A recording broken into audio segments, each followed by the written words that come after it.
Black night web series session 1 episode number 1। तो episode number 1 की शुरुआत होती है जहां पर हम लोगों को एनिमेशन के थ्रू वॉइस ओवर की मदद से बताया जाता है आज से 40 साल पहले धरती पर एक स्पेस से आया हुआ काफी बड़ा एस्ट्रॉइड गिरता है और उसका साइड इफेक्ट ये होता है कि धरती का सारे उपमहाद्वीप पानी के अंदर डूब जाता है और एक लोती जगह जो कोरिया बसती है वो अब पूरी तरह से बंजर रेगिस्तान बन जाता है। दुनिया भर की केवल 1% आबादी ही अब जिंदा बची है और हवा इतनी ज्यादा जहरीली हो चुकी है जिसमें कोई भी इंसान बिना ऑक्सीजन मास्क के जिंदा नहीं बच सकता है। और अब बची हुई इंसानियत जिंदा बनाए रखने के लिए एक कोरियन सीएम नाम की कंपनी आगे आती है जिसने एक काफी बड़ा एयर कोर मशीन बनाई है जो कि ऑक्सीजन बनाने का काम करती है और उन्हीं के बनाए हुए ऑक्सीजन मास्क की वजह से ये सभी लोग जिंदा हैं और साथ में ये कंपनी ऑक्सीजन सिलेंडर भी लोगों को देती है। अब जिंदा रहने के लिए बेसिक चीजों की कमी के कारण बचे हुए सभी लोगों को डिवाइड कर दिया गया जिसके लिए 3 क्लासेस बनाई गई, जर्नल, स्पेशल और कोर क्लास। और इसके बाद भी कई सारे लोग संख्या में ज्यादा होने के कारण किसी भी क्लास में जगह नहीं दी गई, वो सभी अब रिफ्यूजी कहलाते हैं। और जैसा होता है वैसे ही इन सभी रिफ्यूजियों को मरने के लिए बिना खाने और ऑक्सीजन के तीनों क्लासेस डिस्ट्रिक्ट एरिया से बाहर रखा हुआ है। और इन्हीं रिफ्यूजियों में से कुछ लोग ऐसे भी हैं जो इस डिवीजन से बिल्कुल भी खुश नहीं है और इसी बात से बदला लेने के लिए वो लोग शिकारी बनकर अब तीनों क्लासों में जाने वाली आइटम्स लूट कर अपना काम चलाते और बेसिक आइटम्स को जो लोग पहुंचाने का काम करते हैं उन लोगों को यहाँ पर डिलीवरी मैन बोला जाता है। और इस अब बची हुई दुनिया का सबसे जरूरी काम असलियत में यही लोग कर रहे हैं जो एक ट्रक की मदद से कोर डिस्ट्रिक्ट से लेके दूसरी क्लासों तक जरूरी सामान जैसे खाना और ऑक्सीजन पहुँचाते हैं। तो अब कहानी शुरू होती है जहाँ पर हम लोगों को एक डिलीवरी मैन दिखाया जाता है जिसका नाम 58 होता है। असलियत में 58 नंबर उसके ट्रक का और उसका बैच नंबर है। इस समय 58 अपना ट्रक लेकर जर्नल क्लास डिस्ट्रिक्ट जरूरी सामान डिलीवरी करने जा रहा होता है कि तभी बीच में उसको काफी सारे शिकारी देखकर उसका पीछा करना शुरू कर देते हैं उसे लूटने के लिए।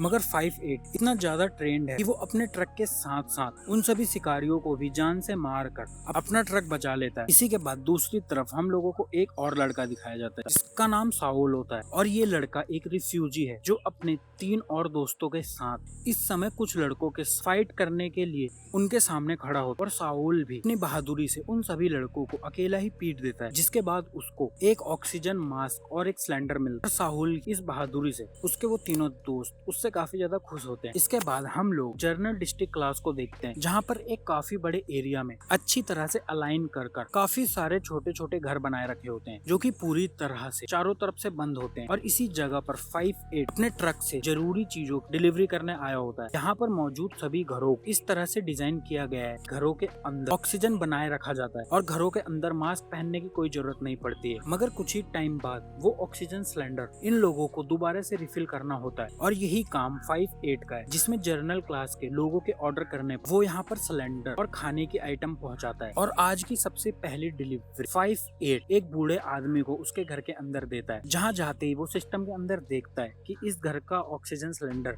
केवल 10% बचा है तो वो जल्दी से उस घर का ऑक्सीजन सिलेंडर रिफिल करता है और दोबारा से घर के ऑक्सीजन का लेवल 100% हो जाता है। अब इस बूढ़े आदमी के साथ भी ये प्रॉब्लम चल रही है, उसके पास अब और ज्यादा आइटम ऑर्डर करने का पैसा नहीं बचा है और उसको नहीं पता है कि वो और कितना टाइम को बचा पाएगा। और अब इसी टाइम 58 के पास एक दोबारा से ऑर्डर आ जाता है जिसके लिए वो तुरंत ही वहाँ से निकल जाता है। और उसी रास्ते पर हम लोग देखते हैं कि एक डिलीवरी मैन जिसका नंबर 57 होता है उसको काफी सारे शिकारियों ने पकड़ रखा होता है। उसका सारा सामान लेने के बाद वो लोग उस डिलीवरी मैन के हाथ पर लगे QR कोड को भी लेने के लिए उसका हाथ काटने की कोशिश करते हैं। असलियत में इन तीनों डिस्ट्रिक्ट में रहने वाले लोगों कंपनी इन पहचान के लिए एक QR कोड सभी के हाथों पर प्रिंट करती है और अगर ये QR कोड इन शिकारियों के हाथ में लग गया तो वो लोग आसानी से किसी भी डिस्ट्रिक्ट के अंदर घुस सकते हैं। लेकिन इससे पहले ये लोग उस डिलीवरी मैन का हाथ काटते उसी टाइम वहाँ पर 58 अपने ट्रक से पहुंच जाता है और अब दोबारा से 58 उन सभी शिकारियों को जान से मार डालता है। दूसरी तरफ हम लोग दोबारा से साउल को देखते हैं जो एक रिफ्यूजी होने के बाद भी जर्नल क्लास डिस्ट्रिक्ट के अंदर चोरी से घुस जाता है और वो वहाँ पर लगे एक डस्टबिन की मदद से जर्नल डिस्ट्रिक्ट एक घर के अंदर घुस जाता है जिस घर के अंदर 2 बहनें एक साथ रहती हैं। और जैसे ही ये दोनों बहनें साउल को देखती हैं वो उस पर काफी ज्यादा गुस्सा होती है। असल में इन लोगों का रिलेशन आपस में भाई बहन वाला है और ये लड़की साउल को घर से बाहर निकलने कई बार मना कर चुकी है मगर साउल हर बार मस्ती करने के लिए बाहर चला जाता है। और ये सब साउल इसलिए करता है क्योंकि साउल का ड्रीम है कि वो भी डिलीवरी मैन बनना चाहता है और बाहर जाकर वो डिलीवरी मैन बनने की ट्रेनिंग ही करता है। इस जगह पर साउल इलीगली रह रहा है क्योंकि साउल एक रिफ्यूजी बच्चा है और उसको यहाँ पर लाने वाली सियोला है जो कि इस जगह आर्मी जनरल है। और आज से 10 साल पहले जब सियोला और उसकी टीम कुछ रिफ्यूजी टेररिस्ट को मारने के लिए एक बिल्डिंग के अंदर गए तो वहाँ पर ही सियोला को साउल बेहोशी की हालत में मिला था जिसे वो अपने साथ इस जगह पर लेकर आ गई थी। और तभी से साउल छुपकर इसी जगह पर इनके साथ रह रहा है। और अगर साउल की बात किसी को बाहर पता चल जाती है तो ये चीज सियोला के लिए भी काफी खतरनाक हो जाएगी। दूसरी तरफ 5-8 अपना काम पूरा कर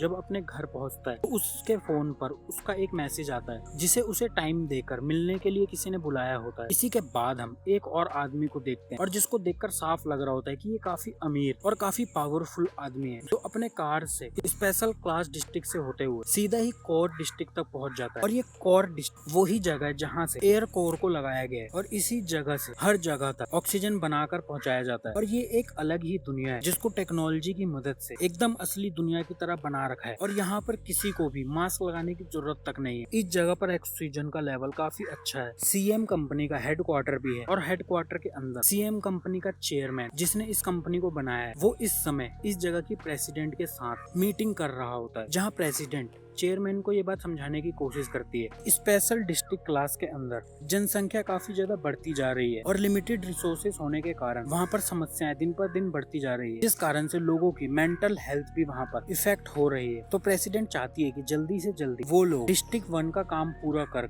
रीलोकेट करने का काम शुरू कर दे और जल्दी से जल्दी लोगों को वहाँ पर पहुँचा दे। इसलिए में इन तीनों क्लासों को छोड़कर ये कंपनी एक और डिस्ट्रिक्ट 1 नाम की जगह पर काम कर रही है और ये एक नई जगह होने वाली है जहाँ पर लोगों को रखा जाएगा। और इसी जगह के लिए प्रेसिडेंट चेयरमैन से बात कर रही है और उसी टाइम वहाँ पर वो आदमी जिसको हमने कार में देखा था वो भी चेयरमैन और प्रेसिडेंट के पास पहुँच जाता है। और यहाँ हमें पता चलता है कि इस आदमी का नाम रियो है और ये कोई और नहीं चेयरमैन का बेटा है जो कि इस कंपनी का सीईओ है। मगर प्रेसिडेंट रियो की शिकायत चेयरमैन को करती है क्यों काफी समय से रियो ने जो रिपोर्ट प्रेसिडेंट या गवर्नमेंट के पास इन लोगों को भेजनी चाहिए वो रिपोर्ट काफी समय से रियो ने उन लोगों के पास नहीं भेजी है। और इसी बात से चेयरमैन भी रियो के ऊपर काफी ज्यादा गुस्सा होता है और वो उसको उसकी गलती समझाते हैं। दूसरी तरफ दोबारा से साउल अपनी बहनों की बातों को इग्नोर करता हुआ वापस से जनरल डिस्ट्रिक्ट से बाहर आ जाता है। अपने तीनों दोस्तों से उनके घर जाकर मिलता है जो कि रिफ्यूजी हैं। और उसके ये तीनों दोस्त यहाँ पर जिस आदमी के साथ रहते हैं उनका नाम ग्रैम है और ग्रैम के साथ भी साउल के काफी अच्छे रिलेशन है। अब ये चारों दोस्त मिलकर उस रोड पर जाकर जहाँ से डिलीवरी मैन अपने ट्रक लेकर निकलते हैं वहाँ पर पहुंचकर बीच रास्ते में ही एक स्लो स्पीड का बैनर लगा देते हैं। और उसी टाइम वहाँ पर 5-8 अपने ट्रक से पहुंचता है और वो उस साइन को देखकर अपने ट्रक की स्पीड स्लो कर लेता है जिस मौके का फायदा उठाकर ये चारों दोस्त 5-8 के ट्रक पर पीछे से चढ़ जाते हैं। पर कुछ ही टाइम बाद कैमरे की मदद से 5-8 देख लेता है कि उसके ट्रक के ऊपर 4 बच्चे चढ़े हुए हैं तो वो उनको ट्रक से नीचे गिराने के लिए ट्रक को काफी ज्यादा अनबैलेंस करना शुरू कर देता है जिस कारण से वो तीनों दोस्त नीचे गिर जाते हैं। मगर साउल अभी भी अपना बैलेंस बनाकर आगे की ओर बढ़ता हुआ सीधा ही 5-8 के ड्राइविंग रूम तक पहुंच जाता है और 5-8 भी साउल को देखकर साउल को बच्चा समझकर उसे कुछ नहीं करता है। मगर साउल इसके उलट 5-8 को सीधा ही फाइट करने का चैलेंज दे देता है। साउल की इस बात से समझ जाता है कि ये काफी बदतमीज लड़का है और अब वो सीधा ही साउल को धक्का मारकर अपने चलते हुए ट्रक से ही नीचे फेंक देता है। साउल के ये सब करने का कारण केवल ये होता है कि वो भी डिलीवरी मैन बनना चाहता है जिसके लिए उसे इन्हीं लोगों की तरह एक फाइटर बनना होगा और अगर उसे ये सब कोई डिलीवरी मैन सिखाए तो वो जल्दी सीख सकता है। दूसरी तरफ ग्रैम्स को उनके घर की छत पर लगाए हुए डिवाइसेस से ये बात पता चलती है कि एक काफी बड़ा तूफान आने वाला है और वो ये बात पता चलते ही अपने घर में लगी एक काफी बड़ी बैल को बजाते हैं जिस चीज से वहाँ पर मौजूद रिफ्यूजी लोगों को ये बात पता चल जाती है। यहाँ अब जब वो तूफान आता है तो 5-8 का ट्रक उस तूफान के अंदर फंस जाता है जिस कारण से उसका जीपीएस ट्रैकर भी खराब हो जाता है और वो अपना रूट भटकता हुआ सीधा ही डिस्ट्रिक्ट 1 पास पहुंच जाता है जो कि सीएम कंपनी रीलोकेशन के लिए बना रही है। और वो यहाँ पर अपनी दूरबीन से ये चीज देखता है कि यहाँ पर काफी बड़े बड़े ट्रक्स लाए जा रहे हैं जिसे देखकर वो समझ जाता है कि इस डिस्ट्रिक्ट 1 के अंदर एयर कोर को भी शिफ्ट किया जाने वाला है, मतलब इस जगह से ही ऑक्सीजन बनाया जाएगा। दूसरी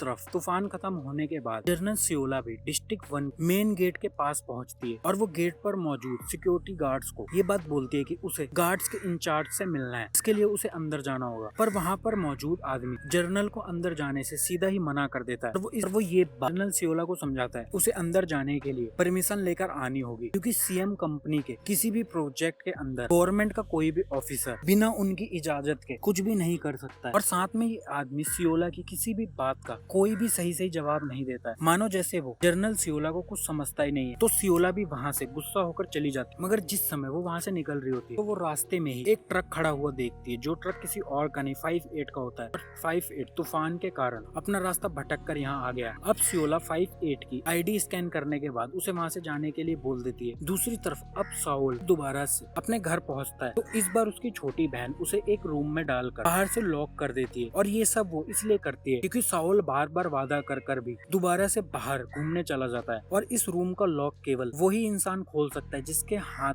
पर QR कोड है। और साउल जो कि एक रिफ्यूजी बच्चा है, उसके हाथ पर ये QR कोड नहीं है, तो वो इस लॉक खोल भी नहीं सकता है। दूसरी तरफ 58 एक रिफ्यूजी बस्ती में जाकर एक आदमी से मिलता है, जो कि और उन दोनों की बातों से ये पता चलता है कि वो लोग किसी भी तरह से डिस्ट्रिक्ट 1 का काम होने से रोकना चाहते हैं। काफी सारी कोशिशों के बाद भी वो ऐसा नहीं कर पा रहे हैं। और अब 58 अपने उस दोस्त को ये भी बताता है कि शायद वो लोग एयर कोर को भी डिस्ट्रिक्ट 1 में ही शिफ्ट करने वाले हैं। और इसी पॉइंट पर हमें ये भी समझ में आ जाता है कि 58 केवल एक डिलीवरी मैन नहीं है, उसकी भी CM कंपनी को लेकर कोई काफी प्लानिंग अंदर ही अंदर चल रही है। और अब यहाँ से जाते वक्त हम देखते हैं कि 58 के साथ यहाँ पर उसी के जैसे काफी सारे और भी डिलीवरी मैन है, जो कि यहाँ पर समय समय पर आकर यहाँ मौजूद रिफ्यूजी लोगों को जरूरत का सामान देकर उनकी मदद करते रहते हैं। मतलब 58 अकेला नहीं है, उसके साथ उसकी पूरी टीम है, जो सब खुद भी डिलीवरी मैन है। यहाँ दूसरी तरफ साउल काफी समय से एक ही रूम में बंद होने के कारण अब फ्रस्ट्रेट होना शुरू हो जाता है और वो किसी भी तरह से अपनी छोटी बहन को पागल बनाकर ये लॉक खुलवाने की कोशिश करता है, मगर वो इस सब में कामयाब नहीं हो पाता है। अब इसी के कुछ टाइम बाद साउल के उसी घर में 58 डिलीवरी देने आता है। और 58 को देखकर साउल की वो छोटी बहन काफी ज्यादा सरप्राइज रह जाती है, क्योंकि 58 वो डिलीवरी मैन है जो कि सबसे ज्यादा बहादुर और सबसे ज्यादा फेमस है। तो वो उसके साथ एक सेल्फी लेती है और ये सब साउल अपने लॉक रूम के कैमरा से देख रहा होता है। अब 58 के तुरंत जाते गेट बंद होने से पहले ही कुछ और लोग गन के साथ मास्क लगाए हुए साउल के घर में घुस जाते हैं और वो सीधे उसकी छोटी बहन को पकड़कर जमीन पर गिराकर उसको एक इंजेक्शन लगाने की कोशिश करते हैं। और जब ये सब साउल अपने कैमरे में से देखता है तो वो कैमरे के स्पीकर की मदद से उन लोगों को रोकने की कोशिश करता है। और ये आवाज सुनकर वो सभी अटैकर साउल के रूम तक पहुंचकर उसके गेट पर काफी सारी गोलियां चलाते हैं, जिस कारण से वो गेट खुल जाता है। और अब साउल अपने लॉक रूम से बाहर आकर वहाँ पर रखी एक गन की मदद से सभी अटैकर्स गोली मार देता है। मगर इतनी ज्यादा गोलीबारी होने के कारण साउल ये देखता है कि उसकी छोटी बहन को भी एक गोली लग गई और वो उसी के हाथों में दम तोड़ देती है। साथ में इसी बीच बचा हुआ एक और अटैकर उठकर पीछे से साउल के सर पर गोली मार देता है और उसी टाइम साउल जमीन पर नीचे गिर जाता है और यही एपिसोड नंबर 1 खत्म हो जाता है।